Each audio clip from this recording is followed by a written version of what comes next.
você está na TVL e a partir de agora também na Rádio AL, acompanhando mais uma edição do programa Fala Deputado. Aquele espaço que você, telespectador, já conhece, onde os parlamentares catarinenses têm a chance de falar um pouco mais sobre os seus projetos, as suas ações, os assuntos que vêm defendendo ou criticando aqui na Assembleia Legislativa de Santa Catarina.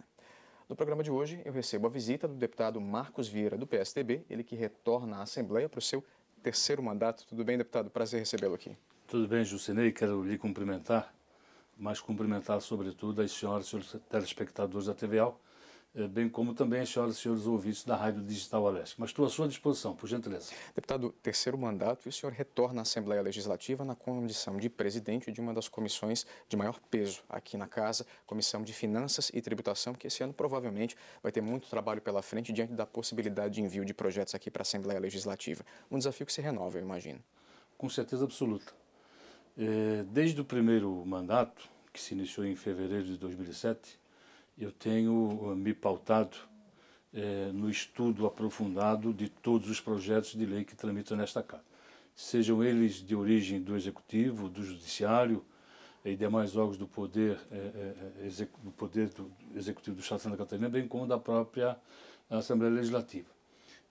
E tenho nas minhas posições feito críticas àquilo que deva ser feito críticas e reconhecer aquilo que efetivamente deva ser reconhecido como bom e propositivo para a sociedade catarinense.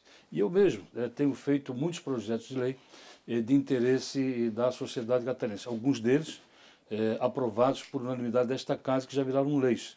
Então, para mim é um orgulho muito grande ver renovado este terceiro mandato pela população brasileira, com um acréscimo de mais de 10 mil votos em relação à eleição passada. Foram 48.287 votos. São 48.287 agradecimentos que faço a partir deste programa. Deputado, no que diz respeito à questão da Comissão de Finanças e Tributação, o colegiado se envolveu diretamente na discussão de um projeto que teve um impacto extremamente positivo em várias regiões catarinenses e que vem sendo chamado como projeto da Justiça Tributária. Que projeto é esse e que benefícios ele trouxe na prática? Com certeza. Na verdade, trata-se de um projeto de lei que faz com que o ICMS gerado por todos aqueles produtos que são industrializados numa cidade retornem para aquela cidade. Ou seja, ônus e bônus para a cidade produtora, e não somente o ônus e o bônus ficando para uma cidade portuária. Eu vou dar um exemplo bem simples, né? Pega a cidade de Salto Veloso, no oeste de Santa Catarina.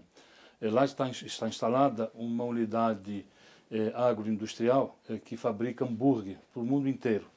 Parte desta produção, ao ser remetida para exportação, primeiramente ela é transferida da cidade de Salto Veloso para a cidade portuária a preço de custo. O ICMS gerado desta nota fiscal de preço de custo retorna 100% para a cidade de origem. Mas após a exportação é emitida obrigatoriamente uma nota fiscal complementar, ou seja, o lucro da empresa. E essa nota fiscal complementar vai gerar ICMS. E esse ICMS gerado não retorna para Salto Veloso e sim fica na cidade portuária. Ou seja, a cidade portuária não fabrica nenhum hambúrguer, não produz nenhum suíno, não produz nenhum frango, não produz nenhuma cabeça de gato, mas simplesmente fica com o ônus da receita desse ICMS, dessa nota fiscal complementar. E o meu projeto de lei foi exatamente fazer essa correção, praticar a justiça tributária. Quem produz deva ficar com ICMS, ou seja, então 90% de todo o ICMS gerado pela produção de um hambúrguer volta para Salto Veloso e 10% fica evidentemente para a cidade portuária. Então é um projeto que teve uma tramitação de 1 ano nesta Casa, demorou um pouco, é verdade. Os debates foram bons, mas finalmente restou aprovado e o governador Raimundo Colombo sancionou. Já é lei, está beneficiando dezenas de municípios em Santa Catarina. Deputado, é claro que quando a gente parte do princípio de um projeto que faz esse tipo de alteração, existe o lado que ganha e o lado, evidentemente, que perde. Como é que o senhor encarou essas críticas diante da sua proposta? Não, ninguém perdeu. Alguns deixaram de ganhar aquilo que não era seu. Mas os outros municípios resgataram aquilo que lhe é de direito. Ou seja, tudo aquilo que é produzido, industrializado, e tudo aquilo que é produzido, industrializado numa cidade que gera imposto, tem que retornar para aquela cidade. Eu vou dar mais um exemplo, vamos lá. É o prefeito que tem que recuperar as estradas rurais quando a indústria vai buscar na propriedade rural a matéria-prima. É o prefeito que tem que dar um aumento cada vez maior de vagas de creche, tendo em vista que mais mulheres estão trabalhando na indústria. É o prefeito da cidade que cedia a indústria que tem que oferecer uma saúde de mais qualidade, porque quando um trabalhador de uma indústria fica doente, ele vai procurar a assistência médica daquele município. Então, nada mais justo do que resgatarmos e darmos àquele município que produz o imposto devido. E, neste caso, é o ICMS que tem que ficar na cidade que industrializa, na cidade que produz. É uma forma de botar ordem na casa, na verdade. Não tenho dúvida nenhuma. Tem ainda um projeto muito importante, né, que eu estou em fase final de estudo, que vou apresentar ainda no início do mês de abril, que é também beneficiar esses municípios que industrializam. É as chamadas transferências de produtos industrializados para os centros de distribuição do Brasil inteiro. O que é que significa dizer? O procedimento é o mesmo que vinha ocorrendo nas exportações. A empresa industrializa, transfere para um centro de distribuição que ela tem em São Paulo, Minas, ou Rio de Janeiro, ou Bahia, enfim, a preço de custo. O ICMS gerado por esse produto a preço de custo fica no município. Mas lá, depois da saída do centro de distribuição em São Paulo, ou seja, quando é emitida uma nota fiscal com preço final, o ICMS não retorna para Santa Catarina. Fica na cidade que emitiu essa nota fiscal, que é em São Paulo, Rio, Brasília, enfim, qualquer outro estado que tenha um centro de distribuição.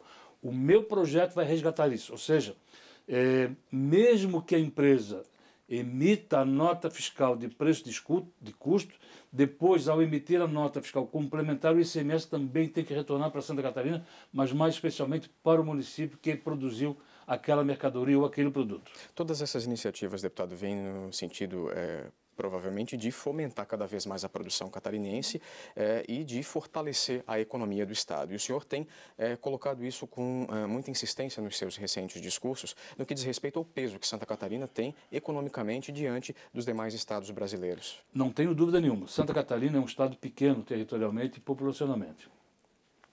Nós não somos um grande consumidor de produtos acabados, produtos de prateleira.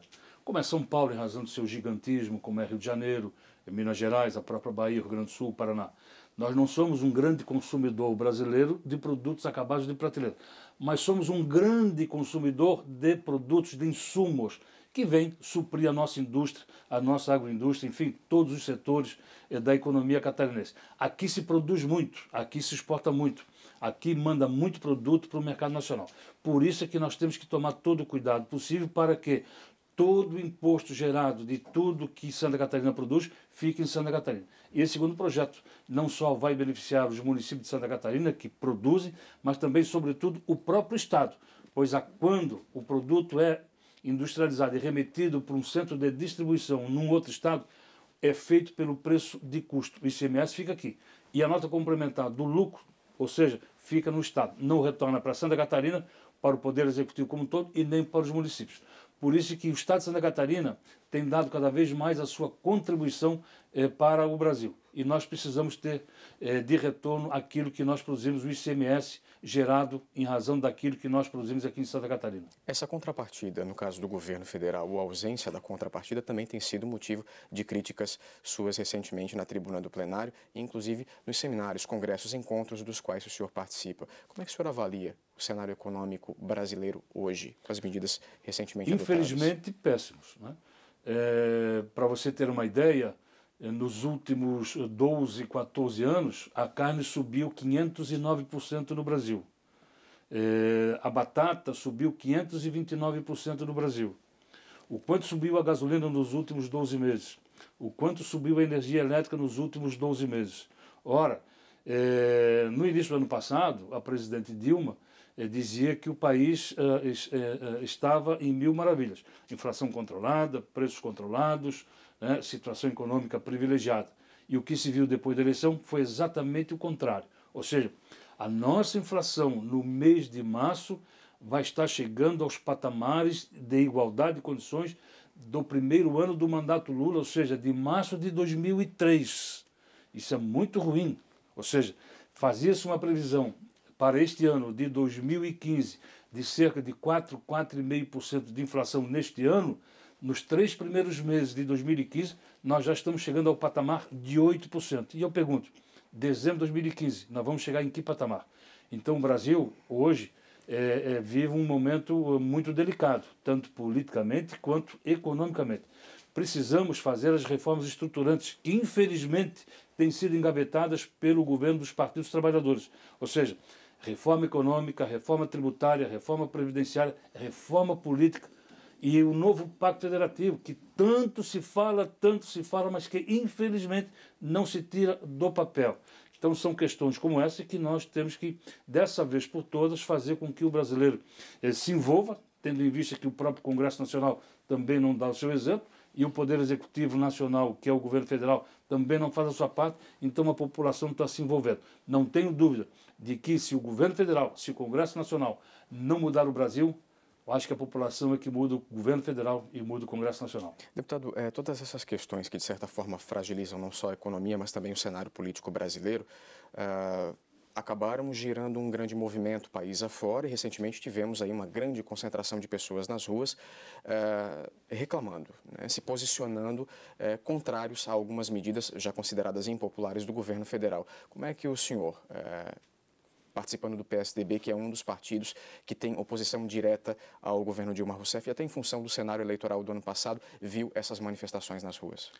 Tudo começou lá em 2013. Nós vimos os movimentos nas ruas no Brasil, né, antes da Copa do Mundo do ano passado, né?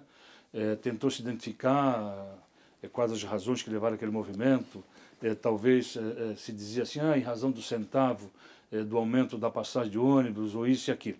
Mas dessa vez a população veio às ruas de forma silenciosa, pacífica, sem qualquer tipo de agressão, dizer o que efetivamente precisa ser feito no Brasil. Primeiro, acabar com a corrupção.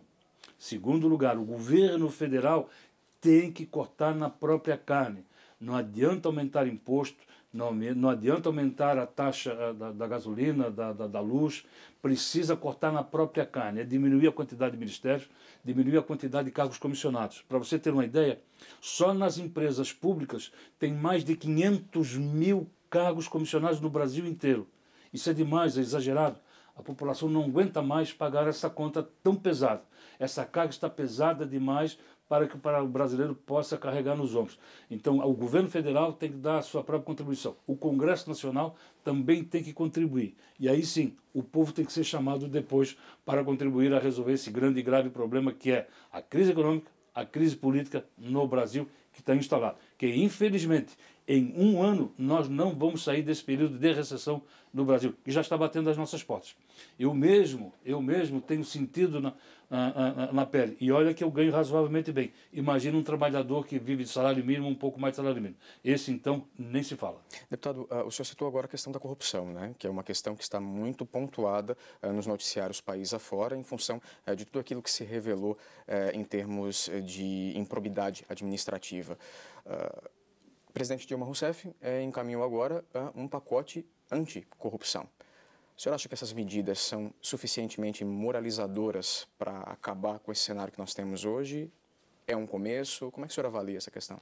Evidentemente que é um começo. Mas, olha, por que não fizeram há 10, 12 anos atrás? Por que não fizeram há 8, há 6, há 4 anos atrás?